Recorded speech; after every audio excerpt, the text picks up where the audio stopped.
Wah, nggak menyangka banget gitu kan. Dulu ya nggak kebayang sih ada ini kan. Dulu ya di sini kan jalan kayak kubangan-kubangan kerbau gitu kan, banyak genangan-genangan gitu kan. Terus sekarang kan ya udah banyak yang enak lah dilihatnya. Jadi percontohan di mana-mana lah sekarang udah terkenal lah sekarang kan.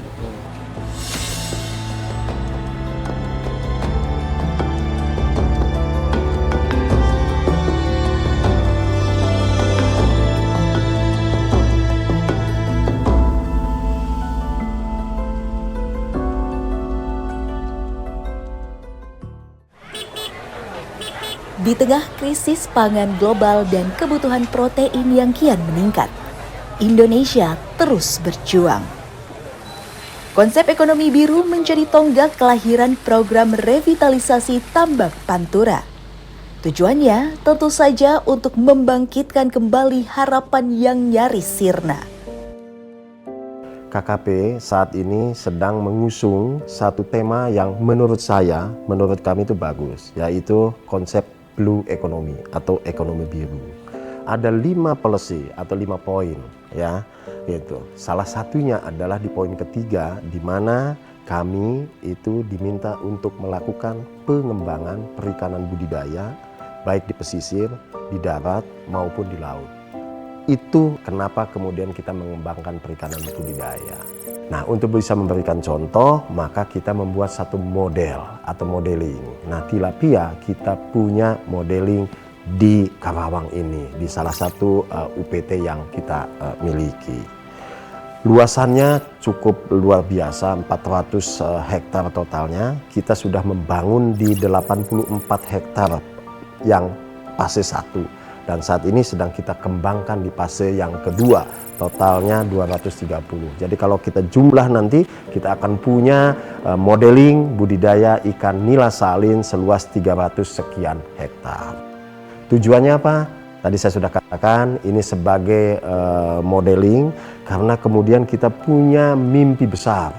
Kita ingin melakukan satu lompatan, memperbaiki lahan budidaya yang kita yakini saat ini dalam posisi idle.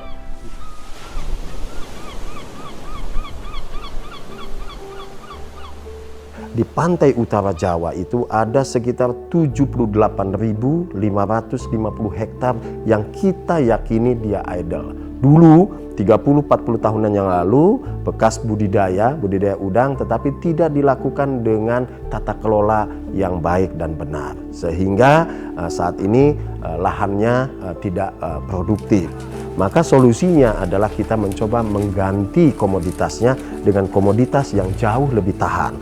Salah satunya adalah ikan tilapia, ya, yaitu karena di wilayah sini adalah pesisir, airnya agak asin atau payau, kalau bahasa sininya anta katanya, maka kita gunakan komoditas nila, tetapi nila yang bisa dipelihara di air payau, kita sebut sebagai nila salin. Jadi itu basic filosofinya kenapa kita membangun ini. Di bawah pengelolaan BLUPPB Karawang, BINS menjadi model kawasan budidaya modern yang memadukan riset, teknologi, dan efisiensi. Dari sini, ikan nila salin tumbuh menjadi simbol kekuatan dan harapan baru. Dan ini tentunya juga dikaitkan dengan program pemerintah. Ya, kita diminta untuk swasembada pangan, dan salah satunya kita suplai pasok untuk kebutuhan protein. Ada program yang sangat fundamental menurut kami, yaitu makan bergizi gratis, dan tilapia BINS ini saya punya keyakinan bisa menjadi salah satu kontributor untuk menopang kegiatan MBG tersebut. Gitu. Dalam praktik budidaya ikan nila salin ini, setiap tahapan modeling diperhitungkan dengan sangat detail demi meraih kegiatan budidaya yang berkelanjutan. Kalau namanya modeling tentunya kan harus sesuai dengan best practices. Ya, kalau di kita itu ada istilahnya CBIB, cara budidaya ikan yang baik. Itu ada protokolnya, tahapannya, dan itu kita pastikan terjadi di tempat kami. Begitu.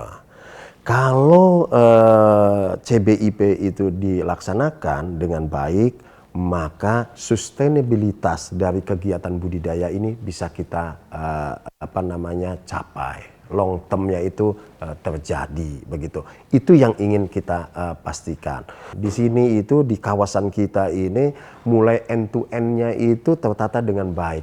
Intake-nya jelas. Kemudian ada tandonnya supaya kita bisa memastikan kebutuhan suplai airnya. Kemudian tata kelola irigasi pada saat di on farm-nya yang ada ikannya kita atur dengan baik. Setelah itu sebelum dibuang ke laut lagi kita lakukan treatment. Lewat apa? Kita punya pohon-pohon bakau, pohon mangrove di sana. Coba bisa dilihat, ini sangat luar biasa sehingga kita ingin memastikan air yang pertama kali diambil lewat intake, kemudian dipakai untuk kegiatan budidaya ikan nila. Setelah itu dikembalikan lagi ke laut, ini kualitasnya sama. Ini sesuai dengan konsep blue economy yang saat ini kita coba usung atau kita coba laksanakan. Di mana dalam konsep blue economy itu ekologi sebagai panglima. Jadi ada keseimbangan antara ekologi dan keekonomian. Lalu, mengapa ikan nila salin ini begitu istimewa? Apa yang membuatnya menjadi primadona hingga bahkan di mancanegara? Protein di nila ini antara kurang lebih 20%. Ya 20% proteinnya, jadi tinggi sekali. Selain dia toleran terhadap salinitas atau bersifat urihalin, ya, ikan nila ini juga sangat mudah dibudidaya. Ya, jadi untuk orang-orang yang pemula, ikan nila salin ini tidak sulit dibudidayanya. Ya, sehingga ikan nila ini punya keunggulan, dia mampu bertahan pada lingkungan yang buruk sekalipun. Kekurangan yang tinggi dia masih aman, ya. pH yang relatif berubah-ubah, suhu yang relatif berubah-ubah itu untuk nila tidak ada masalah. Apalagi kalau salinitas antara 10 rentang 10 20 ini adalah kisaran toleransi, sehingga akan membuat si ikan nila ini tentu saja menjadi lebih bertahan dibanding dengan ikan payo yang lainnya. Produktivitasnya lebih tinggi, pertumbuhannya juga tinggi. Nah, terutama pada kalau kita memanfaatkan air payo, ya, maka tentu saja ikan nila ini pada akhirnya bisa membantu pemerintah untuk ketahanan pangan. Jadi bisa kita memanfaatkan tambak yang terlantar menjadi berproduksi kembali, ya, menjadi produktif kembali. Kemudian yang kedua, dari hasilnya bisa diekspor, ya, dan yang ketiga, dari hasil ini tentu bisa memenuhi gizi masyarakat yang murah meriah gitu ya, dan terjangkau ya. Di samping memang gizinya memang tinggi sekali ya. Jadi proteinnya tinggi, ada 20%, di dalamnya ada mengandung lisin dan metionin, kemudian vitamin mineralnya juga cukup tinggi, omega 3, omega 6 juga lumayan, tidak kalah dari ikan laut dalam, ya memang masih di bawah ikan laut dalam, tapi lumayan tinggi dibanding dengan kalau kita mengkonsumsi hewan darat gitu ya. Di balik keunggulan dan nilai gizinya, ada proses budidaya yang harus dijalankan dengan optimal. Upaya itu tampak nyata dalam keseharian petambak yang setia mengelola kolam, menakar pakan, hingga meninjau kondisi air untuk memastikan ikan tumbuh dengan baik. Lokasi ini kita lagi ada di lokasi di BIN Karawang ini. Kegiatan rutinitas teman-teman di sini pagi-pagi bersih kita ngasih makan seperti biasa. Tadi udah nimbang pakannya di gudang pakan kita. Sekarang langsung aja kita ngasih makan di peta budidaya ikan nila salin di BIN Karawang ini. Kegiatan rutinitas kita di sini di kolam budidaya ikan nila salin. Kalau kita ngasih makan ikan, kita sedikit-sedikit dulu nih. Wah, ikannya udah ngumpul nih, tuh.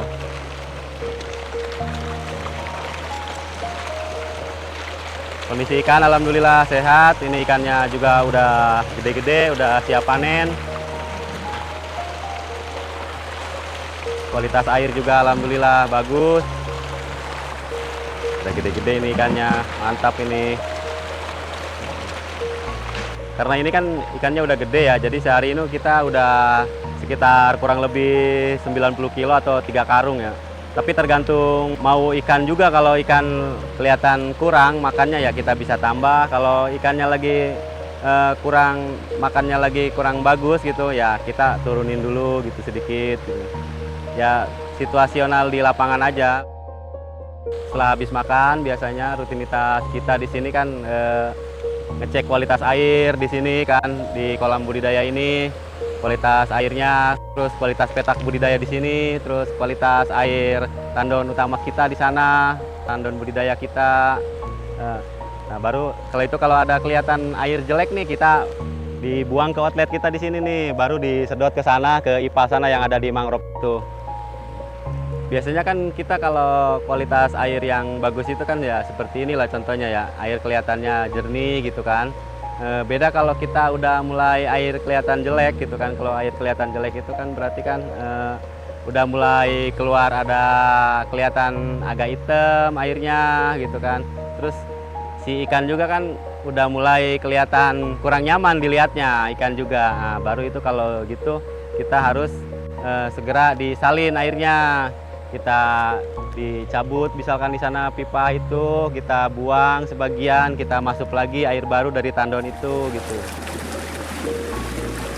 Berarti kan kita kan di sini kan juga kan ada kincir gitu kan, kincir air ini kan berarti kan supaya nambah oksigen atau DO gitu kan. Kalau kita nggak pakai kincir ya budidaya kita nggak bisa banyak.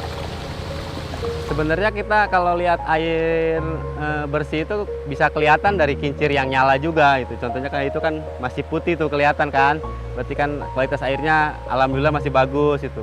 Kalau air udah agak jelek itu warnanya udah mulai biru terus agak hitam biasanya gitu. Berarti di sana kualitas air kita udah jelek, kita harus segera salin air lagi supaya kualitas airnya bagus lagi. Setelah kita ngasih makan, terus kita ngecek kualitas air, mastiin kincir ada hidup ini kan. Terus kita paling biasanya di sini teman-teman itu gotong royong, kita bersih-bersih di lingkungan areal kita. Jangan sampai ada kelihatan rumput yang tinggi atau kelihatan nggak enak dipandang lah gitu. Kawasan ini menyimpan perjalanan yang berliku. Dan bagi Mang JJ yang lahir dan tumbuh besar di sini, ia telah menyaksikan betapa teknologi yang diterapkan BINS ini hadir tidak hanya mengubah cara budidaya, tapi juga mengubah hidupnya. Hidup para masyarakat lokal yang dulunya terpuruk dalam kesulitan. Ya setahu saya kebetulan saya dari kecil emang di sini karena warga sini kan orang sini. Dulu itu kan orang tua juga kan petani plasmatir dulu gitu kan. Terus kan sempat vakum tahun sekitar 90 berapa lah gitu waktu ada kerusuhan-kerusuhan itu kan. Terus tambak udang, dulu kan tambak udang di sini Tir itu. Terus kan vakum, terus kan di sini jadi terbengkalai. Terus sekarang ini ya alhamdulillah kan karena ada program pemerintah dari BINS ini kan ya kita kan yang di sini kan jadi ikutan bisa bekerja lagi seperti sekarang alhamdulillah. Terus kan dari ekonomi juga kan kebantu karena di sini kan membuka lapangan kerja baru. Jadi lumayan sangat tertolong lah dengan adanya BINS ini ya. Ya mudah-mudahan bisa semakin banyak lah yang ikut berpartisipasi sama bekerja di sini gitu. Dulu kan kalau kita petani tradisional kan sebelum ada BINS ini kan segala macam kan manual gitu kan. Kalau sekarang kan udah ada teknologi yang masuk lah kan. Sekarang kan teknologi yang masuk sekarang kan udah ada automatic feeder, ada segala macam kan gitu kan. Jadi kebantu dari segi pekerjaan, dari segi hasil juga kan lebih meningkat kan. Waktu ini terbengkalai kan apa namanya ya, jadi petani tradisional lah, ada yang jadi petani sawah gitu kan, ada yang petani tradisional yang sebelum teman-teman bekerja di sini gitu kan. Ya namanya petani tradisional kan nggak jelas gitu kan, penghasilannya kan nggak jelas gitu kan, per bulan yang nggak jelas. Kalau sekarang kan ya lebih jelas lah karena ada BINS ini kan banyak menyerap tenaga lah di sini gitu kan. Perbedaannya ya sangat lumayan lah, alhamdulillah banget. Sekarang ada program dari KKP ini, ya, dari BINS inilah ya. Ya mudah-mudahan Beans ini bisa jadi percontohan buat di seluruh Indonesia, produksinya makin meningkat lah supaya jadi contoh buat di lain-lain tempat gitu di Indonesia ini. Ya, sebelum harapan itu menjangkau seluruh Indonesia, langkah berikutnya dimulai dari pembangunan tahap kedua dengan lahan seluas 230 hektar. Peluang yang dikembangkan sebagai investasi jangka panjang untuk negeri pertiwi dengan sistem budidaya yang mandiri, berdaya saing, dan berkelanjutan. Improvisasinya adalah kita menggunakan automatic feeder, dengan skala yang lebih besar lagi. Tadinya untuk yang Binstan 1, automatic feeder yang kita gunakan ini skalanya satu kolam tidak lebih dari 3 kintal, tetapi kalau yang ini bisa satu kolam ini bisa tersuplai punya cadangan pakan itu sekitar 1,5 ton, sehingga tentu ini selain bisa menjamin bahwa ikan ini diberi pakan di waktu yang tepat dan jumlah yang tepat, dan juga dengan adanya automatic feeder ini mutu kualitas pakan ikan juga terjaga dengan baik. Di sisi lain memang secara khusus untuk yang di modeling ini kita memperbaiki intake utama nanti yang ada dari arah laut ya, yang tadinya sudah tidak tersentuh kurang lebih 40 tahun ya, ini kita revitalisasi intake-nya, kita perbaiki sehingga diharapkan di kegiatan modeling budidaya ikan nila salin ini kita akan mendapatkan sumber daya air yang lebih optimal lagi untuk kegiatan budidaya.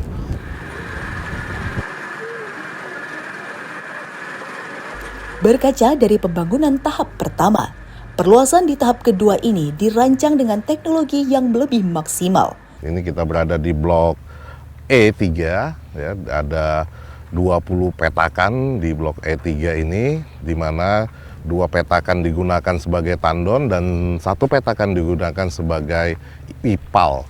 Dan untuk pengerjaan ini ya sebenarnya kita untuk mengakselerasi waktu penyelesaian modeling budidaya ikan nila salin ini dilakukan pekerjaannya secara paralel.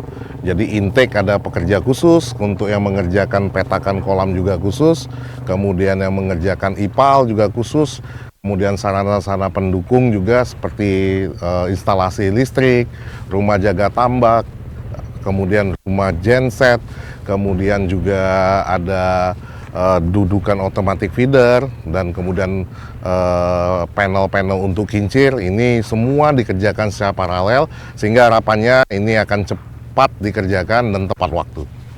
Sampai saat ini pengerjaan kegiatan proyek ini melibatkan hampir 1.000 orang. Ini luar untuk aktivitas budidaya yang sudah berlangsung. Kita bisa lihat ya, Mas sama Mbak juga bisa lihat di lapangan bagaimana tadi banyaknya masyarakat yang terlibat sebagai pekerja di pembangunan modeling Beans tahap 2 ini. Ya, dengan luasan 230 hektar petakan yang ada, ini semuanya tentu kita harus optimalkan produksinya. Ini dimulai dari tadi sarana sudah saya jelaskan, kemudian juga penerapan teknologi yang paling tepat, mulai pemilihan benih yang berkualitas, pakan yang berkualitas, SDM yang terlatih, pengendalian hama dan penyakit, pemanfaatan laboratorium secara berkala untuk melihat kualitas air maupun kesehatan ikannya. Jadi semua ini kita integrasikan sehingga menghasilkan satu sistem budidaya yang baik yang nantinya pasti juga akan menghasilkan satu hasil produksi yang optimal. Perluasan tahap 2 menghadirkan ruang bagi masyarakat lokal untuk turut terlibat di dalamnya. Lapangan pekerjaan terbuka dan perlahan-lahan membantu stabilitas ekonomi mereka. Di tahap 2 ini saya sebagai pekerja pemasangan geomembran bersama teman-teman saya melibatkan semuanya dari 3 desa, dan alhamdulillah untuk pekerjaan ini saya dan teman-teman bersyukur bisa bekerja di BINS tahap 2 ini jadi bisa intinya bisa sejahtera. Kami ikut membangun BINS tahap 2 bersama teman-teman saya. Saya sebagai warga lokal di sini sangat senang sekali ada pembangunan seluas ini. Menurut saya sangat-sangat bersyukur saya. Semua pekerja di sini adalah masyarakat yang ada di sekitar sini. Bahkan mereka mengucapkan terima kasih. Lahannya dulu ada yang plasma, kita ajak dia menjadi pegawai di sini. Dan akhirnya berhasil. Doakan mudah-mudahan 1,5 bulan ke depan, tanggal 31 Desember ini selesai. Tahun depan sudah bisa operasional dan bisa mendukung program pemerintah. Khususnya paling tidak MBG tadi, makan bergizi gratis. Revitalisasi tambak Pantura membuka jalan bagi sistem budidaya modern berbasis teknologi dengan prinsip bukan sekadar membangun tambak baru, tapi membangun sistem budidaya yang utuh. Dari pembenihan, manajemen air, hingga pengelolaan pasca panen yang modern dan efisien. BINS Karawang menjadi pionir dari visi besar ini. Sinergi antara pemerintah, masyarakat, serta dunia usaha terwujud secara konkret. Panji, seorang quality control dari pihak pelaku usaha PT Tilapia Nusantara, melakukan proses panen ikan nila salin di kawasan BINS yang kemudian akan dibawa ke pabrik di Semarang, bahkan memenuhi permintaan pasar luar negeri. Nah, jadi tadi pagi ya kita melakukan panen di kolam ini ya. Ini juga masih ada ikannya yang nanti rencana malam itu akan kita panen. Jadi mungkin nanti sekitar jam 6:30 itu kita akan panen di sini lagi. Jadi untuk di farm ini kita lebih fokusnya ke size-nya ya, terutama size yang 600 sampai 800 gram gitu. Nah nanti kalau di pabrik itu kita lakukan pengujian lagi. Di sana itu nanti kita cek untuk rasanya, terus juga warna dagingnya, terus juga nanti kita grading lagi di pabrik nanti. Untuk saat ini ya kita sudah melakukan 4 kali proses panen ya di BINS ini. Nah, sampai saat ini kualitasnya baik ya, terutama dari warna dagingnya, dari rasanya, terus dari ukurannya. Jadi sebenarnya untuk potensi ikan nila itu, terutama ikan nila salin itu sangat besar ya. Untuk produk kita, untuk diekspor itu kita kirim ke Amerika, terus ada juga sebagian kecil itu kita produksi kirim ke lokal itu. Jadi kalau di Amerika itu sebenarnya permintaannya cukup tinggi ya. Bahkan sampai sekarang itu Indonesia masih belum bisa memenuhi permintaan di sana. Cuma itu kendalanya dari bahan bakunya itu kita masih kesulitan untuk memenuhi standarnya. Kalau di BINS ini untuk saat ini terutama untuk size-nya ya masih cukup bagus ya. Untuk sekarang sekali panen itu sekitar 1,6 ton gitu. Ini kita udah dua hari untuk panen, jadi 2 kali, totalnya 3,2 ton. Terus juga di sini di tim lapangan juga kita kerjasama sangat baik ya dengan teman-teman gitu untuk melakukan panen sampai muat gitu. Sampai saat ini sih ikan yang dikirim ke Semarang kondisinya bagus terus, tingkat kehidupannya juga tinggi. Jadi untuk pengusaha lain apabila ingin membeli ikan di BINS itu sangat kita rekomendasikan ya, karena sudah kita coba juga untuk kualitasnya itu sangat baik. Budidaya modern seperti ini bukan hanya menguntungkan, tapi juga berkelanjutan demi menggerakkan ekonomi pesisir dan memperkuat ketahanan pangan nasional.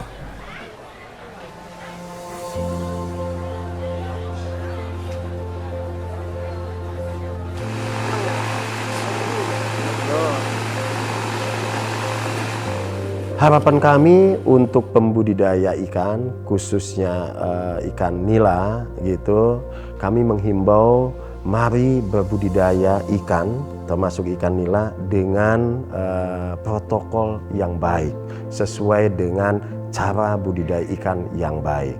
Kalau ini kita bisa lakukan se-Indonesia sesuai dengan protokol, kami punya keyakinan kesejahteraan pembudidaya satu keniscayaan yang bisa kita capai dalam waktu yang tidak terlalu lama. Itu harapan kami. Yang selanjutnya kami sudah punya modeling di sini. Silahkan manfaatkan modeling ini sebagai pusat pembelajaran, sebagai tempat untuk melihat bagaimana sebetulnya budidaya itu dilakukan dengan baik dan benar. Welcome, siapapun boleh datang ke BINS yang ada di Karawang ini. Karena ini dibangun melalui uang rakyat dan pasti hasilnya juga kita kembalikan untuk rakyat.